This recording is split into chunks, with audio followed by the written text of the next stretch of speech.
personally sorry for what you've gone through because of Wikipedia. I'm sorry to have unleashed this on the world. I did not intend for this to be an engine of libel as it has become. We were being ripped apart on Wikipedia. I just couldn't believe it because I think we all just assumed it was this transparent, trusted source of information equal to the truth. There's a fair number of accounts that will libel you mercilessly with no recourse. You can't sue them because we don't know who they are. When COVID happened and lockdown happened, we were one of the few channels that started asking hard questions.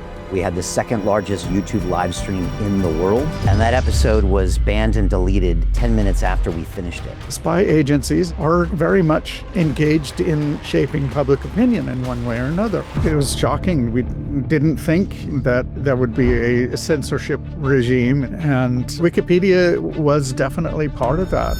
The Twitter files, which were pretty much ignored completely by mainstream media, it was pretty shocking what they found. Now, when we go look back, we realize that they were getting those directives from government. When the government gets in the business of massaging what the people shall believe, that's very disturbing to me.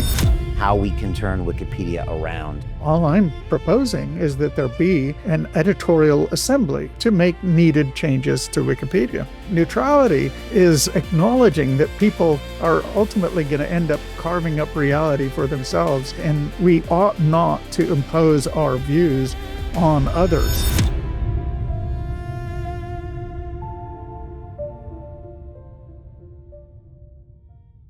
Hi, it's Brian Rose from London Real. You probably know that we've just recently been re-platformed on YouTube after 25 months completely in the dark.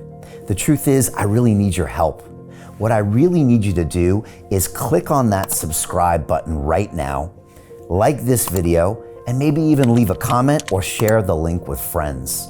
We're really fighting against an algorithm that's tried to keep us quiet for so long. And the more subscribers we have, the more people watch our content, the better guests we can bring you, the better content, and we can continue transforming lives. We've been doing this for 14 years now. I want to do this for another 14 years, but I really need your help. So click on that subscribe button, like the video, leave a comment, share this, and we're going to continue to bring you more and more great content. Thank you. This is London Real. I am Brian Rose. My guest today is Larry Sanger, the philosopher, internet pioneer, and co-founder of Wikipedia. You helped build one of the most influential knowledge platforms in human history, shaping how billions of people access information every day. But you also became one of the earliest and most outspoken critics, warning that neutrality, truth, and open inquiry were being replaced by ideology, narrative enforcement, and institutional capture. Since leaving Wikipedia, you have focused on philosophy, free speech, decentralized knowledge systems, and the deeper question of whether truth itself can survive in a digital world dominated by power incentives and artificial intelligence. Today, I want to explore how knowledge became politicized, why trust in institutions collapsed, how AI is accelerating epistemic failure, and what must be built next if society wants reliable information again. Larry, welcome to London Real. Thanks for having me. Let's get into it. This sounds fun. Yeah, let's jump into this. So, in 2011, I walked away from my job as a banker in London, and based on my inspiration of Joe Rogan, who at the time wasn't even on YouTube. I mean, very few people knew about Joe.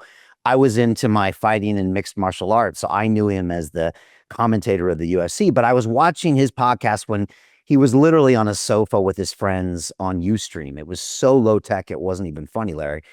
And I decided to start my own Joe Rogan in London, and we called it London Real, because I always thought London was a tremendous brand name, and I thought I would just grab it.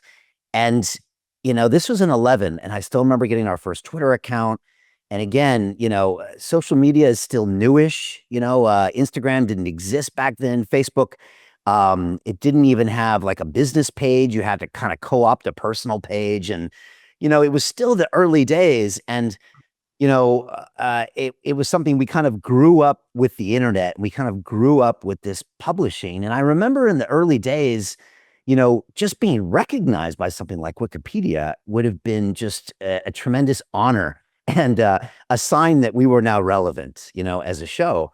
And of course, being recognized by mainstream media was something we kind of always wanted as well. And so fast forward to 2014, 2017, 2020, when COVID happened and lockdown happened, we were one of the few channels that started asking hard questions and having guests on that started going against the mainstream narrative. And famously, on April 6, 2020, we had the second largest YouTube live stream in the world, second only to Trump's coronavirus briefing that day from DC. And that episode was banned and deleted 10 minutes after we finished it. Now, I had gone 9 years, Larry, and never had a single episode taken down from YouTube. We were in their partner program. I would go down to the studio. They would take us to lunch. And we started an all-out war. And it wasn't just YouTube. It was systematically Dropbox, Twitter, Facebook. Everybody was taking us down. And then soon I realized that we were being ripped apart on Wikipedia. And I just couldn't believe it, because I think we all just assumed it was this transparent, trusted source of information equal to the truth, and I started finding out firsthand how it wasn't. And Larry, I would tell people how it wasn't, and they thought I was crazy. They're like, "Oh, you're just a conspiracy theorist." I'd be like, "No, no, no. There's people on there that have it out for me that won't allow me to change things or even update what I think are facts." And so I'm really curious what you make of our experience there, just feeling that. And it started right around 2020. I will say that I may or may not confirm that I ended up having to pay someone just to hold my wiki status quo, Larry. So to be as less libelous and slanderous as possible. We couldn't change it, but this guy was a vigilant there just to make sure it couldn't get worse. And I've had to live with that for the last few years. So that's been my experience. I'm curious, what's your take on that and many other stories like it? Well, your story is fairly typical. I've heard a lot of such stories. Peter Schiff actually reached out a couple of months ago and said that his story of being investigated by the government and then entirely exonerated was not properly told by Wikipedia. The fact that you're bad-mouthed, and well, I'm not really sure how you are bad-mouthed exactly by Wikipedia, is certainly par for the course if you challenge the narrative, generally speaking. In fact, there are podcasts, I suppose, that can be used as sources on Wikipedia. Not very many of them. I'm sure that London Real is not one of them, if it's even on the perennial sources page. That would actually be a win for you if you could actually be cited as a source. And that would be something to have your guy look at.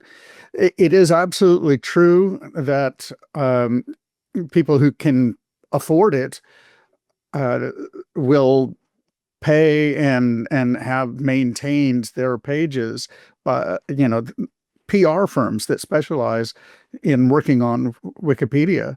And it's required, essentially. Otherwise, they will absolutely take you apart and libel you mercilessly with no recourse. Part of the problem here is that you're dealing with anonymous people. You can't sue them because you don't know who they are.